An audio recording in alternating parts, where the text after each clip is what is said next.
he's just going to get in there and repel the attack somewhat easily.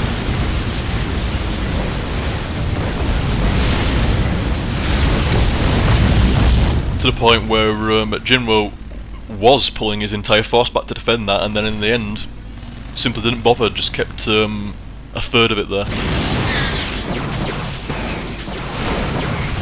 Give Protoss credit in this one, they're being very, very aggressive, constantly attacking those expansions. He is mad as all hell from his expansions higher grounded earlier on.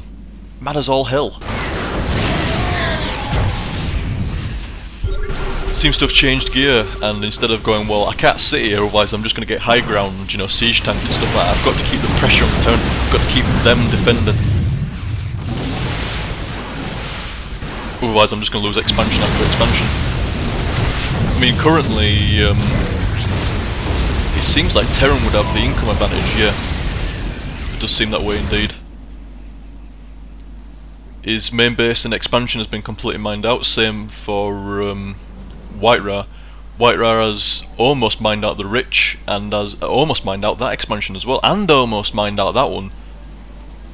So for WhiteRa, there's not an awful lot of options left. He's going to be running out of minerals quite soon. He only has 350 in the bank, and he's going to be running out very, very soon.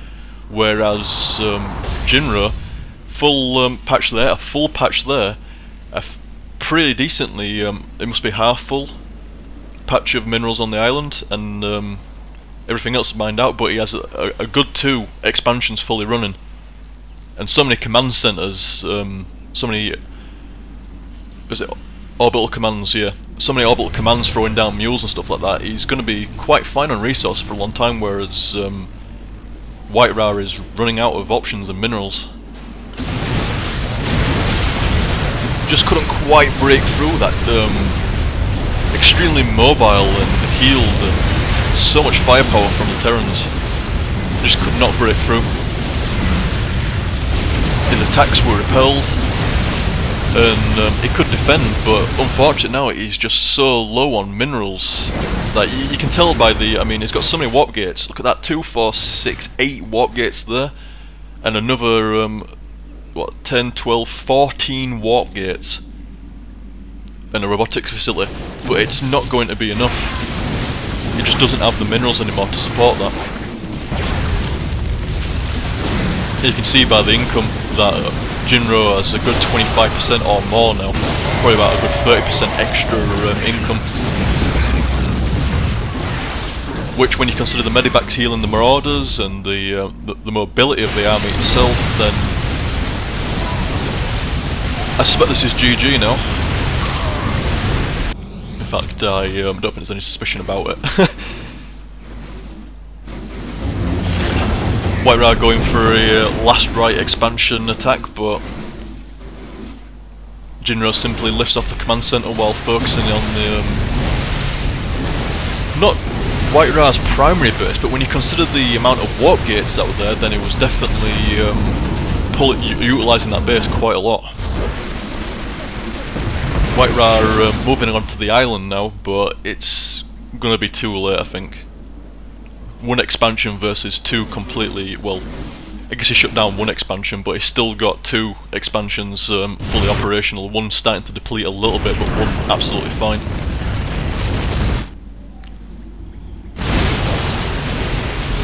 And Jinro goes to defend his other expansion, wipes out the remaining forces of WhiteRa, and won't have much in the way of reinforcements. 444 minerals, plenty of warp gates to support that, but I mean, and that's GG. Yeah, I mean, what was he going to do there? Throw out another 5 zealots? Wasn't really going to do much to that army of Jinro's there. Good game, says WhiteRa and Jinro, and it was a good game indeed. Some nice Sonic Storm by Protoss.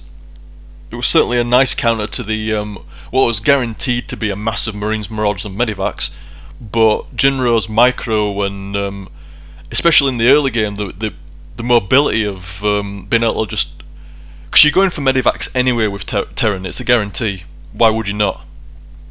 So utilising the ability to transport units in there and drop them onto the high ground patches and harass the expansions, throwing in some siege tanks, which he didn't seem to really bother with towards the end of the game. He seems to have switched out siege tanks in favour of Vikings instead.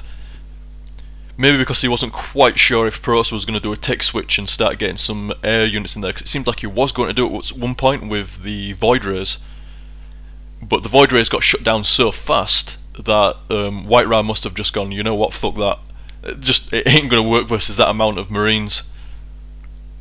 Which is fair enough indeed. I mean,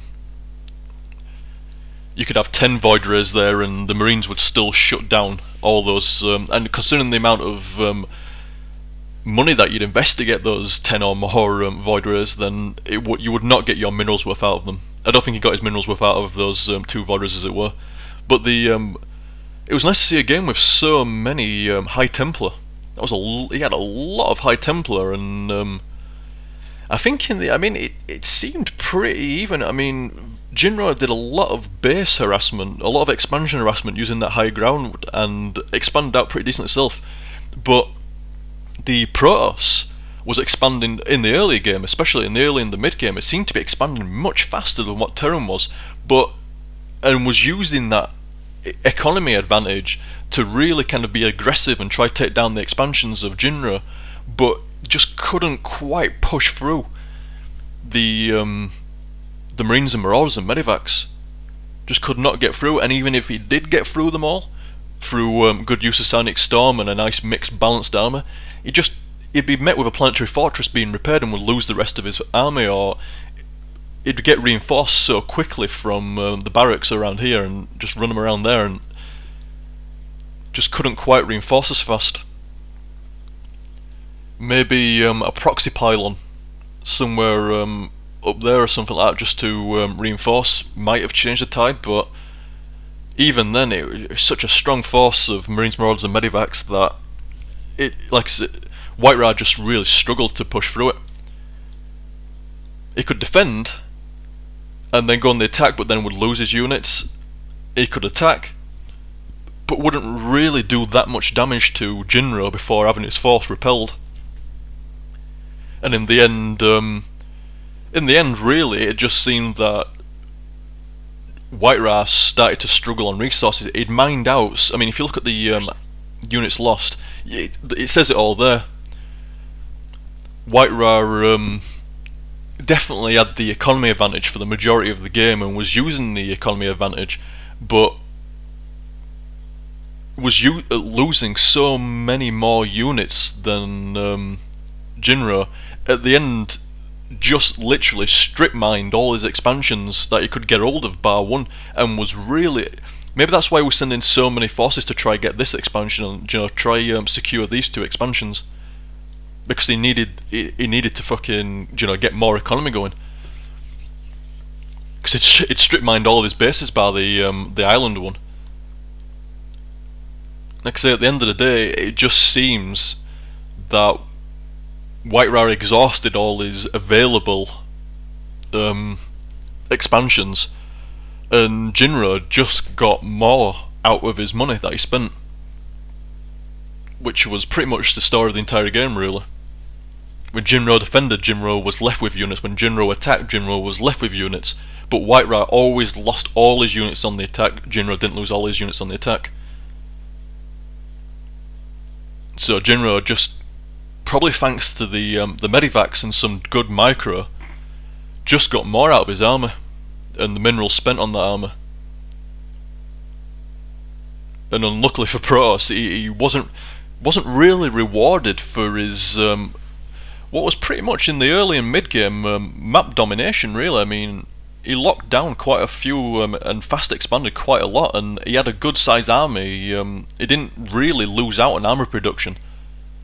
So it's not a case of, well, he couldn't push forward because he was spending so much on building a good economy, he didn't build a big enough armour. I think he had a pretty good sized army every time he went to attack or defend. It's just the Terrans were just very hard to completely eradicate. Just could not quite get them all down. Either way, guys, I hope you enjoyed that, and I shall catch you next time. See you, dudes!